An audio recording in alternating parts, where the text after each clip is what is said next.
Bro, what everybody think about Shedeur Sanders getting his first start, man? I think it was a decent game. I think other than Yeah, that, you know what I'm saying, the pit, the little hitch in the slot that he got baited the hell on. That yeah. yeah, I think that was really the only blemish for real.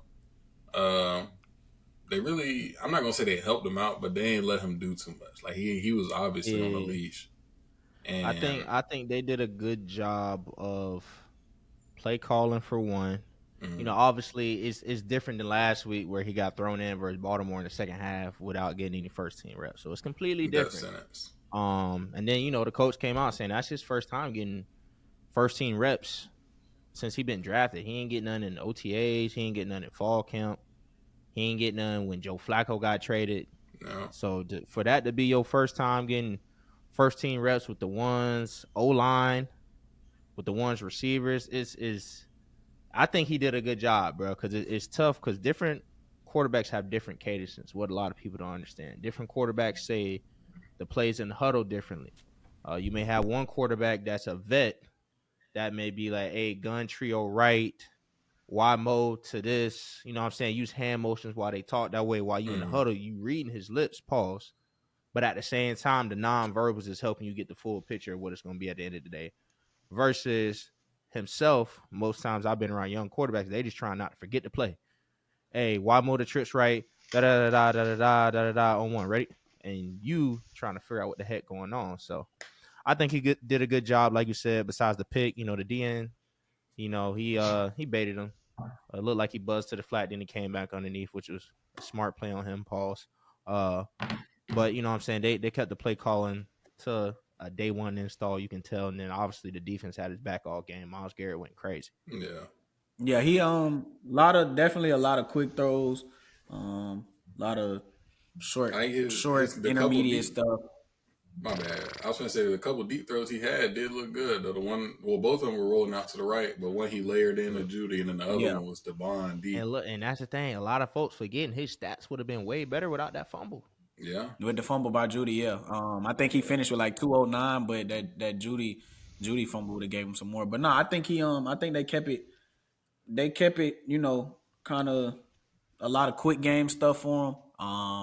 And of course, the Raiders were sending pressure just to Yeah, fluster him and things like that, make him uncomfortable, especially on his first start. And then you got a guy like Max Crosby over there, but I think he handled it well. I'm rooting for him. I think there's some questionable stuff with the organization as far as how he's been handled. But mm-hmm. I mean, I did see they um they named him the starter moving forward, so I think that's super cool. they That he did. just finally they named him the Yeah. starter moving forward. I didn't know if it And I was think and permanent Gabriel or. Gabriel can he cleared concussion protocol too. So Oh, um yeah, I think I mean I don't think the I don't think his talent is like the question. Cause I mean, never. like even the throw he made to Isaiah Bond, like Miles Garrett said it afterwards, like it's not too many guys that can make that throw. I could probably name a few guys that probably can't make that throw in the NFL. But yeah, I think he got the talent to be an elite quarterback. I don't know if he just got to go out there and prove it. Honestly, I Yeah, think. I think the thing for him will be the preparation each week, and as cliche as it is, don't let the noise, what I'm saying, get to his head too much. Yeah. He's yeah, used to having the light on him. Um, it's a different situation from being, at a big high school in Texas, going to Jacksonville, what I'm saying, Jackson State, then going to Colorado where, it's all eyes on you, all eyes on you. But now you in the league and it's like, they don't want all eyes on you.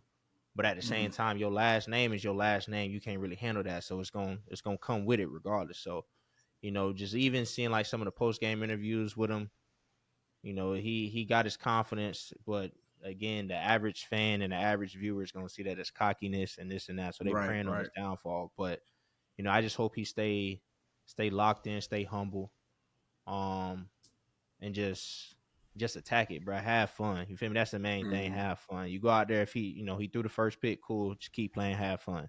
Like at the end of the right, day, it's only 17 guaranteed games every year, mhm, and he done missed 11 of them. right, and You it's feel gonna me? be So for this interesting being too. your right, so this being your first time really being able to eat, you could tell he hungry. I just hope he keep that same hunger going into the next week. getting prepared for whoever it is they play next. I don't know I who they think they play. got San Fran, but yeah, it's gonna be interesting with these next few starts because at one point he getting more and more reps. You know what I'm saying? He gonna be with the first string more and more often, getting comfortable and comfortable and comfortable. But at the same time, all these teams that you going up against, they getting more and more film. So he gonna Yeah, start seeing more things that you know what I'm Right. saying he a little uncomfortable with. They gonna start playing with his eyes much more, seeing how he react to certain things all the time. It's gonna be a good chess match. Hopefully, Stefanski and the OC put him in the right situation and not. yeah. I think with I know specifically San Fran having some injuries on that side, it'll be a good test for him not playing them full health. I'll say Mm-hmm. Mm-hmm. with some guys being down just to kind of get them in routine, get them rolling. I'm gonna look and see who they got next, just so I can kind of Well, get a. I got it pulled up. So they got San Fran. After that, they got Tennessee, Chicago, Buffalo, and then the last game. Oh, they got Pittsburgh and then Cincinnati. Oh, So so man, they straight. It's not Man, I he bad. mean, got any some of he got the some main. games in there that he could definitely go out there and ball. Just by Yeah, looking at how those defenses that he has to go up against have played so far this year. And yeah, then the good thing is that 3 out of the last 5 probably home or games. 4 out of the last 6 are all at home. Okay. Um, so he don't And have to then yeah, I'm about to travel. say the Vegas game was on the road too. So yeah, your Right. first win was on the road. On the Hostile road. Yeah. Going environment because Vegas ain't no yeah, hostile slouch. environment. And with that Yeah. being an indoor, it's a little different. Like certain cities, bro, like it bring different crowds. Um, Probably a little different with them knowing sure they're starting. So it might have been a lot more Browns fans at that game. Yeah. Yeah. But You certain said particular stadiums like a Miami, it's never really a home field advantage in Miami because everybody want to go there. that's facts. Same thing with the Dallas. Everybody want to see that stadium. SoFi, everybody want to see that stadium. So with Vegas Stadium being new and then that being his first start, it probably was an away game, but at the same time, a lot of fans probably traveled. I say the thing I love most about the game, and it ain't necessarily nothing directly to deal with Shedeur, is you can tell the team played for him. You Yeah. feel me? Mm-hmm. Like the defense had his back.